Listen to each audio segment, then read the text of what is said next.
तस्वीरों में देख पा रहे हैं महंत जी सभी शहरवासियों का अभिवादन स्वीकार करते हुए आपको दिखाई दे रहे हैं। तो लाइव तस्वीरें आप देख पा रहे हैं हल्का इंद्री के शहर इंद्री से आपको दिखाई जा रही हैं।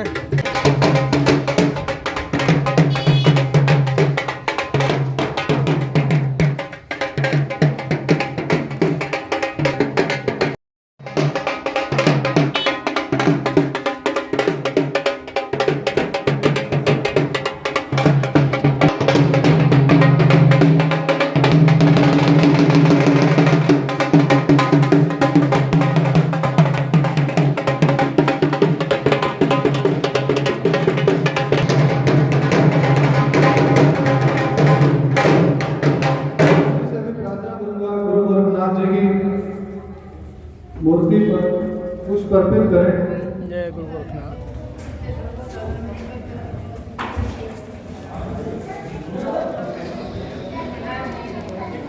हमारे हिंदू योगी वाणी के राष्ट्रीय अध्यक्ष महंत श्री रघुनाथ जी दोनों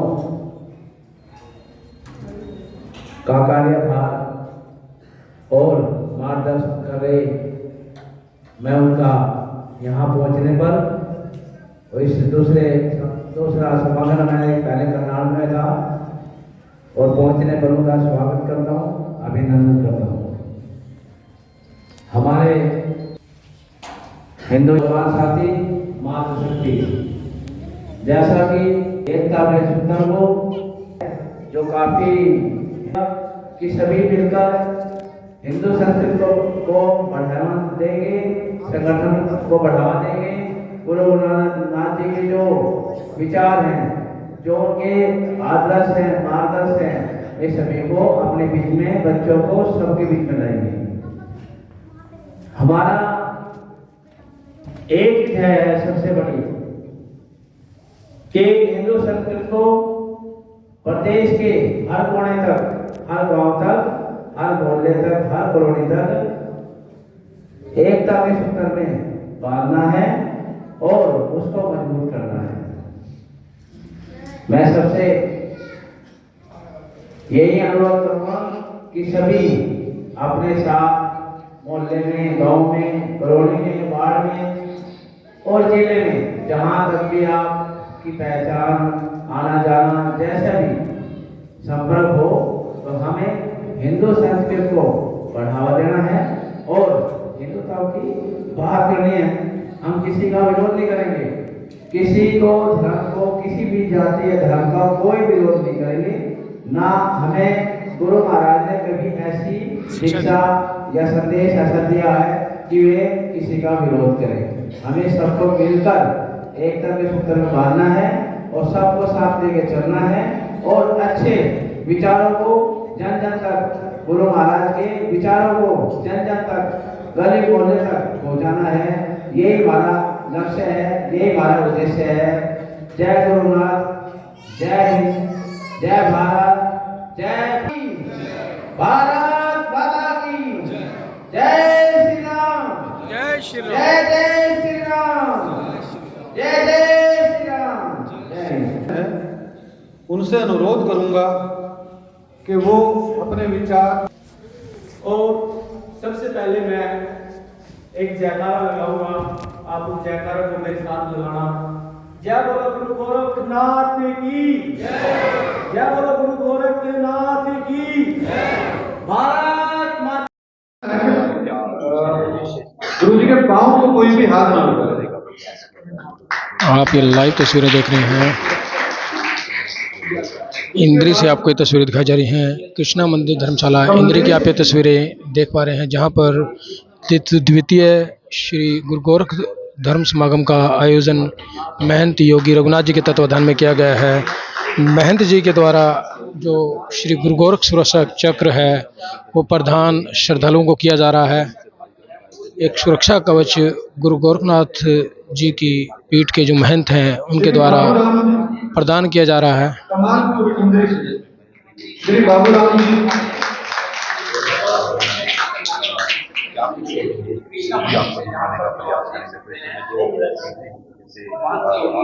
तो आप ये लाइव तस्वीरें देख पा रहे हैं, कृष्णा धर्मशाला की इंद्री की आपको तस्वीरें दिखाई जा रही हैं, जहां पर महंत योगी रघुनाथ जी के तत्वाधान में एक द्वितीय श्री गुरु गोरख धर्म समागम का आयोजन जहां पर किया गया है।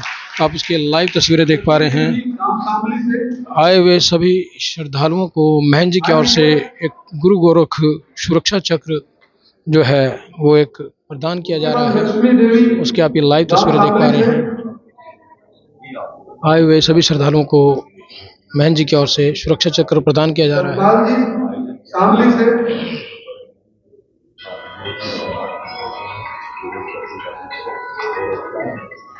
रेशु गांव शामली से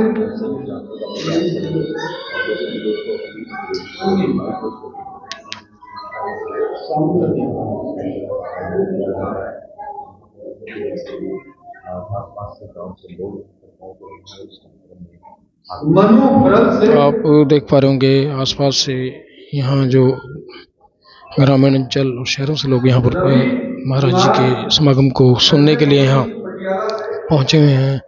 महाराज जी के आशीर्वचनों को ग्रहण करने के लिए यहाँ संगत जो है पहुँची है। आप लाइव तस्वीरें देख पा रहे हैं, श्री कृष्णा मंदिर धर्मशाला इंद्री से आपको तस्वीरें देख पा रहे हैं। हरियाणा की इंद्री की आपको तस्वीरें दिखाई जा रही हैं।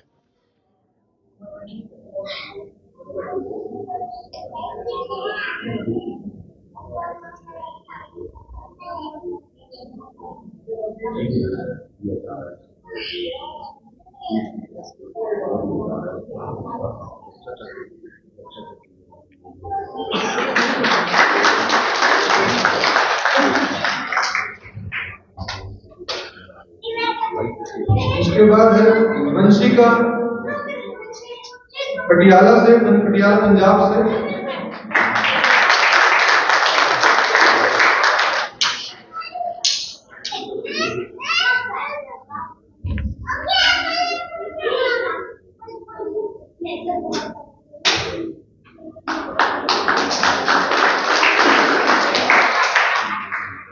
श्यामलाल जी एडी रायवली कचर से।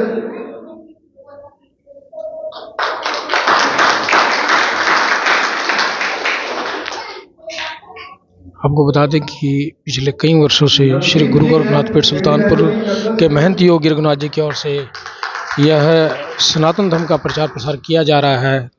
आपको बता दें कि इससे पहले का जो एक समागम है करनाल में किया गया था। आज दूसरे समागम का आयोजन इंद्री में किया गया है। करनाल के ही इंद्री में कृष्णा धर्मशाला में किया गया है। आप इसके लाइव तस्वीरें देख पा रहे हैं, जहां पर महंत योगी रघुनाथ जी के द्वारा श्री गुरु गोरख सुरक्षा चक्र प्रदान किया जा रहा है।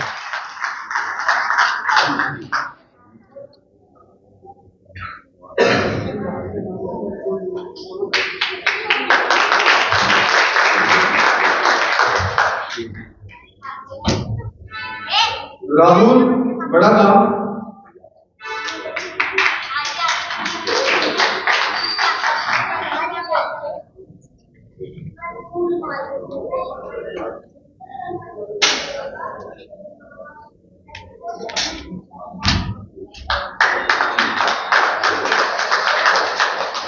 संताली मेहता लखनौरा नारायणगढ़ से।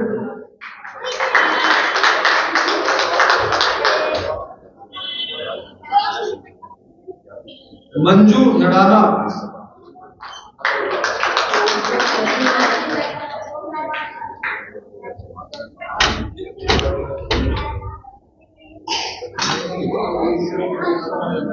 रीना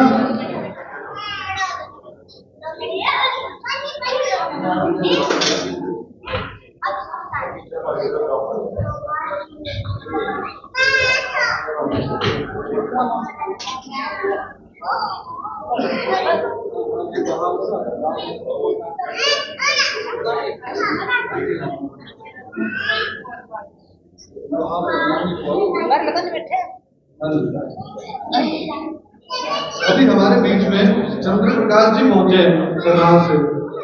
उनसे प्रार्थना करूंगा कि वो 2 मिनट अपने विचार रखें। क्या कुछ कहेंगे? पहुंचे हैं आप लोग, क्या समागम है, क्या कुछ कहेंगे? ये हमारा द्वितीय समागम है। हमारा मिशन 2024 एक बार फिर मोदी सरकार को लेकर के और सनातन हिंदू संस्कृति के उत्थान के लिए हम प्रत्येक विधानसभा के अंदर समागम कर रहे हैं। और ये हमारा प्रथम समागम हमारा करनाल के अंदर पंचायत भवन में 2 तारीख को था और ये हमारा द्वितीय समागम है, जहाँ पर हम सनातन हिंदू संस्कृति को जागृत करने के लिए लोगों को जोड़ रहे हैं और सनातन गोरख धर्म के साथ लोग जुड़ते जा रहे हैं। इंद्री के बाद हमारा असंत के अंदर समागम है। इस प्रकार से क्रमवार हमारे समागम चलते रहेंगे। तो ये सोच कहाँ से आई आप लोगों को, ये इस तरह का कदम? देखिए, ये सोच मेरी नहीं है, ये सनातन संस्कृति की सोच है। पूरे विश्व के अंदर सनातन संस्कृति रही है वसुदेव कुटुंबकम। हम पूरे विश्व को एक परिवार समझते हैं और एक परिवार मानकर चलते हैं। हम किसी संप्रदाय को नहीं मानते, लेकिन हम सनातन हिंदू संस्कृति के कट्टर उपासक हैं और जो मानव को जीवन जीने की कला सिखाती है। ये सोच प्रकृति की है, उसी सोच को लेके हम आगे बढ़ रहे हैं।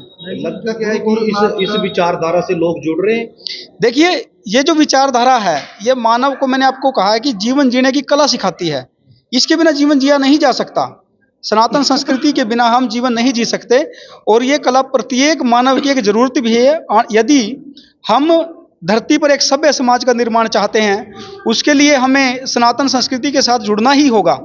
और ये जो सदी है, हिंदुत्व की सदी है, आने वाला जो समय है, पूरे विश्व के अंदर हिंदुत्व का झंडा बुलंदी से खड़ा होगा और जो कि प्रत्येक सनातनी को ये बात समझनी भी चाहिए और सनातन संस्कृति के साथ खड़ा होना चाहिए। सनातन धर्म को लोग भूलते जा रहे हैं, इसलिए ये कदम उठाया जा रहा है। देखिए, हम ऐसा नहीं कह सकते कि सनातन धर्म को भूलते जा रहे हैं। अपितु हमारा मानना यह है कि सनातन धर्म की सही जानकारी यदि लोगों तक पहुंचाई जाए, जागरूक किया जाए, आने वाली पीढ़ी जो है वो सनातन संस्कृति को मानेगी और जुड़ेगी। सनातन के बिना जीवन संभव नहीं है। नूह में जिस तरीके से नरसंहार हुआ, उसको किस रूप में देखते हैं? देखिए, नूह के अंदर वो एक विचारधारा जो होती है, जब आदमी सनातन संस्कृति की विचारधारा से भटक जाता है तो इस प्रकार के कुकृत्य करने पर वो फिर उनका जो मस्तिष्क है इस तरफ चला जाता है। परंतु सनातन ने कभी भी इस प्रकार की विचारधारा समाज के अंदर नहीं फैलाई। सनातन प्रत्येक व्यक्ति को जियो और जीने दो की नीति पर काम करता है। वो कहते हैं कि सनातन संस्कृति जीने की कला सिखाती है कि व्यक्ति को किस प्रकार से अपना जीवन जीना चाहिए। सनातन धर्म को आगे इस तरह से प्रचार करने के लिए आप लोग अगला कदम क्या रहेगा? देखिए, सनातन धर्म का प्रचार करने के लिए हमारा तो जन्म ही भगवान को लेकर हुआ है। हम तो भगवान लेकर चल रहे हैं। जिस प्रकार से सूर्य देवता सुबह भगवान पहनकर उगते हैं और शाम को भगवान पहनकर छिपते हैं, तो पूरी संस्कृति भगवान में है। हमारा अगला जो कार्यक्रम है वो असंध के अंदर है 14 तारीख को। तो इस प्रकार से हमारे समागम क्रमवार चलते रहेंगे। 14 दिसंबर। हाँ, 14 दिसंबर। कैसा रुझान मिल रहा है इस कार्यक्रम को लेकर? काफ़ी अच्छा रुझान है, लोग जुड़ते जा रहे हैं। करनाल के अंदर काफ़ी भव्य समागम हमारा हुआ। इंद्री में भी हमारा ये प्रथम समागम है। जैसे हमारा पहला समागम देखते हुए भी काफ़ी अच्छे लोग यहाँ पर जुड़ रहे हैं। गुरुजी कहाँ से पहुंचे हैं आज यहाँ पर आप? देखिए, मैं सिद्ध गोरखनाथ पीठ, बाबा गोरखनाथ जी का प्राचीन धुना है सिद्ध गोरखनाथ पीठ, उसके महंत हैं और वहाँ से हम यहाँ पर आए हैं। कहाँ पे स्थित है वो? ये सुल्तानपुर करनाल में है बाबा गोरखनाथ जी का धुना। तो क्या लग रहा है, जैसे अभी राजस्थान में चुनाव थे, मध्य प्रदेश में चुनाव थे, कहीं ना कहीं चुनाव की तैयारी भी हो रही है? देखिए, राजस्थान के अंदर मैं सबको बधाई भी देना चाहता हूं कि हमारे बाबा योगी महंत बालकनाथ जी राजस्थान में आ रहे हैं और सनातन का झंडा बुलंदी से राजस्थान में भी है और अभी कुछ समय के बाद राजस्थान को भी अपराध मुक्त करेंगे। तो हरियाणा में इस प्रकार से आप देखते हैं कहीं ना कहीं अपराध जो है दिन प्रतिदिन बढ़ते जा रहे हैं, तो कहीं पर क्या कुछ कहना चाहिए? देखिए, हरियाणा के अंदर पहले से ही भारतीय जनता पार्टी की सरकार है और हम जो पार्टी सनातन संस्कृति को लेकर आगे बढ़ती है, सनातन संस्कृति की रक्षा करती है, हम उसके साथ हैं। तो इसलिए हम भारतीय जनता पार्टी के साथ हैं। मैं आपके मंच के माध्यम से हरियाणा प्रदेश के मुख्यमंत्री माननीय मनोहर लाल खट्टर जी से ये कहना चाहूँगा कि आप अपराध पर थोड़ा सा सख्त हों और लगाम लगाने की आवश्यकता है और कठोरता से आप निर्णय लें ताकि अपराध को हरियाणा से समाप्त किया जा सके। दूसरा, आज एक सुरक्षा चक्र दिया जा रहा है, गोरख सुरक्षा चक्र, उसका क्या महत्व है? देखिए, सुरक्षा चक्र जो है, हमारे दो प्रकार की ऊर्जाएं होती हैं, नकारात्मक ऊर्जा और सकारात्मक ऊर्जा। बाबा गोरखनाथ जी का साबर मंत्र, बाबा गोरखनाथ जी ने इस पूरी सृष्टि को साबर मंत्र दिया है और साबर मंत्र के चलते वो नकारात्मक ऊर्जा को सकारात्मक में बदल देता है, इनके नेगेटिव पावर को पॉजिटिव बना देता है, तो जिससे हमारे जीवन के अंदर आने वाले संकट दुख जो हैं वो समाप्त हो जाते हैं और व्यक्ति भयमुक्त हो जाता है। तो ये जो सुरक्षा चक्र दिए जा रहा है, कहीं ना कहीं पॉजिटिव हो जाएंगे व्यक्ति अगर कुछ उनमें इस प्रकार से? देखिए, जो सुरक्षा चक्र है ये बाबा गोरखनाथ जी की विचारधारा है। हम पाखंड से रहित, अंधविश्वास से रहित बाबा गोरखनाथ जी की विचारधारा को मानते हैं और ये जो सुरक्षा चक्र है सनातन गोरख धर्म का सुरक्षा चक्र, ये बाबा गोरखनाथ जी की विचारधारा के साथ जुड़ा हुआ है, जिससे व्यक्ति को जीवन जीने के लिए जो भी संकट दुख होता है उसको समाप्त करता है। गुरुजी, गोरखनाथ की अगर बात की जाए, आप देख सकते हैं गोगा मेडी पर जो गोलियां चलाई गई, राजस्थान में बीजेपी सरकार आता है, तो ये क्या क्या चिंता का विषय है कहीं ना कहीं? देखिए, गोगा मेडी के अंदर वो बहुत ही निंदनीय और दुखद घटना है और हम इसके लिए दुखद संवेदनशील भी हैं कि इस प्रकार का जो कुकृत्य हमारे सभ्य समाज के अंदर हो रहा है ये नहीं होना चाहिए और जो व्यक्ति भटक रहे हैं, सनातन संस्कृति को छोड़कर गैर सनातनी संस्कृति की विचारधारा को अपना रहे हैं, मैं ये कहना चाहूँगा कि सभी पूरे विश्व के अंदर सनातन के साथ जुड़ें ताकि इस प्रकार की घटनाएं ना हों। सुखदेव गोगा मेडी भी कहीं ना कहीं सनातन के साथ जुड़े थे, लेकिन सनातन तो इस हिसाब से खतरे में है, चिंता का विषय है, तो सरेआम गोलियां चला दी जाती है, बंदे को जान से मार दिया जाता है। देखिए, ये बात ठीक है कहीं तक, लेकिन मैं आपको एक बात कह देना चाहता हूँ, गैर सनातनी ताकतों को यदि वो इस प्रकार का कुकृत्य करने से बाज नहीं आए तो एक समय ऐसा आएगा घर से निकाल करके चौराहे पर खड़ा करके हम भी इस प्रकार का काम कर सकते हैं। इसलिए मैं संदेश देना चाहता हूं कि ये सुधर जाएं।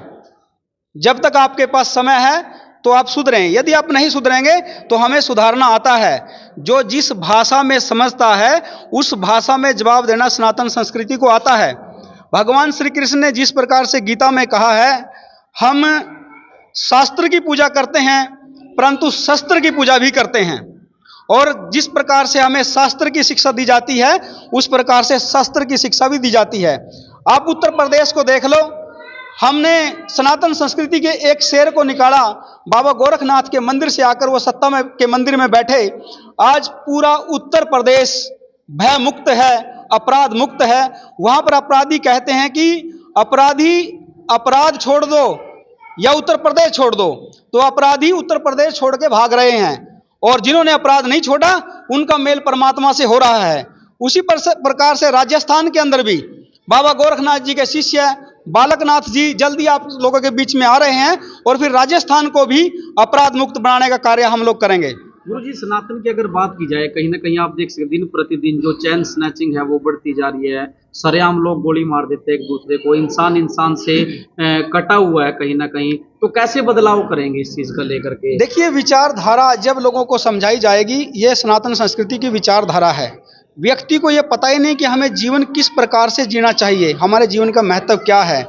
जब इस प्रकार से व्यक्ति को समझाया जाए, बच्चों को सही शिक्षा दी जाए, तो निश्चित तौर से वो सनातन की तरफ बढ़ेंगे और एक सभ्य समाज का निर्माण होगा। जी, धन्यवाद। संतों का राजनीति में आना कितना सही रहेगा हमारे समाज के लिए, उसके लिए आप थोड़ा सा एक बार। देखिए, संतों का राजनीति में आना, संत राजनीति में नहीं आते। अपितु राजनीति हमारे जीवन में होती है। संतों का कर्तव्य होता है सभ्य समाज का निर्माण करना और सभी को सुरक्षा प्रदान करना। भाई भतीजावाद, जातवाद से ऊपर उठ करके एक सभ्य निर्णय लेना जो सभी समाज के लिए हो, ऐसा कार्य करना संतों का कार्य है। यदि संत राजनीति में आते हैं, मेरा मानना है कि संत से अच्छा राजा तो कोई हो ही नहीं सकता। जिस प्रकार से भगवान श्री रामचंद्र जी एक संत के रूप में दुनिया के बीच में आए और उन्होंने एक सभ्य समाज का निर्माण किया, तो उसी प्रकार से संत का राजनीति में आना ये तो बहुत अच्छी बात है। बहुत अच्छा। तो आपको लगता है कि इससे एक अच्छे समाज का निर्माण होगा? हमारे जिस प्रकार योगी आदित्यनाथ जी राजनीति में आए हैं, हम चाहेंगे आप भी इस तरह का कदम। देखिए, आप लोगों को इस बात की जानकारी होगी कि उत्तर प्रदेश के अंदर शाम के 5 या 6 बजे के बाद हमारी माताएं बहन बेटियों का घर से निकलना दुभर हो चुका था। लेकिन जैसे ही बाबा जी गद्दी पर बैठे, अब वहां पर इतनी शांति है, आप उत्तर प्रदेश के लोगों से पूछ सकते हो। बहुत बहुत धन्यवाद आपका। जिंदगी जब तक रहेगी फुर्सत ना होगी काम से, कुछ समय ऐसा निकालो प्रेम करो भगवान से। उस परमपिता परमात्मा ने हमें जीवन दिया और हम उस परमपिता परमात्मा से श्वास लेकर इस धरती पर आए।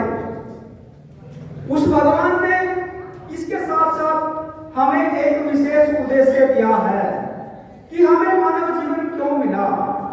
यदि हमें मानव जन्म मिला है तो एक विशेष उद्देश्य के साथ मिला है। आप लोग इस धरती पर आए, यह धरती सदा के लिए हमारी नहीं है। यह जो शरीर है यह भी हमारा नहीं है, यह किराए का घर है। एक दिन हम सभी को इस किराए के घर को छोड़ के जाना है। यहां से हम दौलत इकट्ठा करते हैं, पैसे इकट्ठा करते हैं, बंगले, कोठियां, गाड़ियां हम इकट्ठा करते हैं, परंतु सारी चीजें यहां से छोड़कर जानी है। ये बात हमें अपने जीवन के अंदर याद रखनी चाहिए। और जब ये किराए का है तो इस प्रकृति को दूषित करना, इस प्रकृति के पर्यावरण को दूषित करने का हमें कोई अधिकार नहीं है। आज मैं आप लोगों को एक बात कहना चाहता हूं कि सनातन हिंदू संस्कृति को समझिए कि सनातन हिंदू संस्कृति क्या है। गैर सनातनी ताकतों ने सनातन हिंदू को तोड़ने का बहुत भरकस प्रयास किया है, परंतु जब तक आप जैसे शेर सनातन हिंदू संस्कृति के पास हैं, मैं दावे के साथ कहता हूं कि सनातन हिंदू संस्कृति की तरफ कोई आंख उठाकर भी नहीं देख सकता। यह हमारा फर्ज बनता है। संस्कृति हमारी मां होती है और मां की रक्षा करना प्रत्येक बच्चे का कर्तव्य होता है। सबसे पहले सनातन संस्कृति की विचारधारा को जाने, उसे समझें और समझ करके अपने जीवन के अंदर अपनाएं। मैं आप लोगों से कहना चाहता हूं कि आप मंदिर में जाएं या ना जाएं, आप किसी गुरुद्वारे में जाएं या ना जाएं, या किसी धार्मिक स्थान पर भी आप जाएं या ना जाएं, वो आपकी पर्सनल इच्छा हो सकती है। परंतु बाबा गोरखनाथ जी कहते हैं कि 9 देवता आपके जीवन के अंदर हैं। यदि आप उनका सम्मान नहीं करते, यदि उनका आदर नहीं करते, तो एक अच्छा जीवन आप लोग नहीं जी सकते। सबसे पहले वो देवता कौन से हैं ये जानिए, जो किसी व्यक्ति, किसी समुदाय ने नहीं बनाए हैं, अपितु इस प्रकृति ने हमें दिए हैं। इस पूरे संसार के अंदर, पूरे ब्रह्मांड के अंदर सबसे बड़ा देवता हमारी मां होती है। मां ने हमें जन्म दिया, मां से बड़ा देवता इस धरती पर कोई दूसरा है ही नहीं। इसलिए मैं आप लोगों को इस मंच के माध्यम से कहना चाहता हूं कि सनातन संस्कृति कहती है कि अपनी माता का सम्मान करिए। जब आप अपनी माता का सम्मान करते हैं तो पूरी कायनात आप लोगों की रक्षा करती है। उसके बाद आपके देवता आपके घर में आपके पिता हैं, जो आपको पाल पोस कर बड़ा करते हैं, हर सुख में दुख में आप लोगों के साथ रहते हैं, जिसे किसी समुदाय किसी व्यक्ति ने नहीं बनाया। उसके बाद तीसरे देवता आपके गुरु हैं कि गुरु गोविंद दो खड़े काके लागू पाए, बलिहार गुरु आपने जी गोविंदियों मिलाए। यदि आप तलाश करते हो एक अच्छे गुरु की और तलाश करके आपको मार्गदर्शन करने वाला एक सच्चा और अच्छा इंसान मिल जाता है, तो आपका जीवन सार्थक हो जाता है। वो किसी देवता से कम नहीं है, जो आपको भगवान से मिलने का रास्ता बताते हैं। चौथे देवता ये धरती माँ है। इस धरती पर आप जीवन जीते हो, यहाँ के पेड़ पौधे वनस्पति का आप इस्तेमाल करते हो, मकान बनाते हो। यदि हमारे जीवन के अंदर धरती ना हो तो हमारा जीवन असंभव हो जाएगा।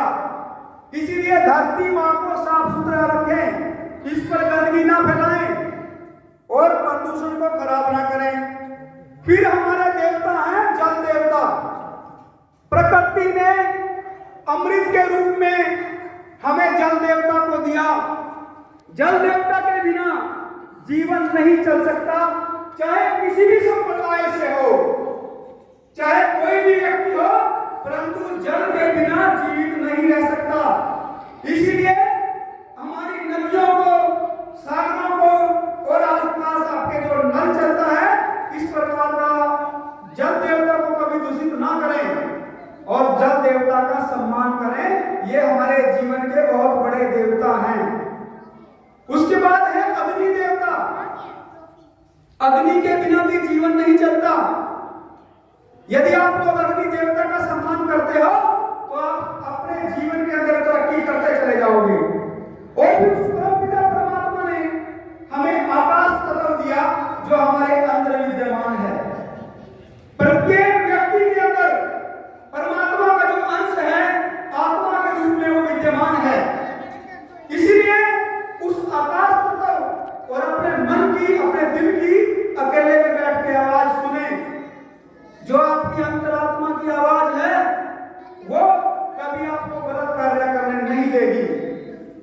तो इसी प्रकार से इन देवताओं का सम्मान करिए और सम्मान करके यदि आप अपने जीवन के अंदर इस विचारधारा को अपनाते हैं, तो निश्चित तौर से इस पूरी धरती पर एक सभ्य समाज का निर्माण होगा। और ये जिम्मेवारी हमारी नहीं बनती अकेले की, ये जिम्मेवारी आप सबकी बनती है। और एक हमारे देवता है वायु देवता। वायु देवता की बिना हम जीवन नहीं जी सकते। जब तक हम अपने शरीर के अंदर सांस नहीं लेते, तब तक हमारा जीवन नहीं चलेगा। इसी प्रकार से आप अपने आसपास कोई ऐसी गलत चीज को न जलाएं जिससे वायु प्रदूषण होता है। विशेषकर मैं किसान भाइयों से ये कहना चाहता हूं कि जो हमारे खेतों के अंदर पराली होती है, उसको मत जलाएं। उससे काफी बड़ा प्रदूषण इस धरती के ऊपर होता है।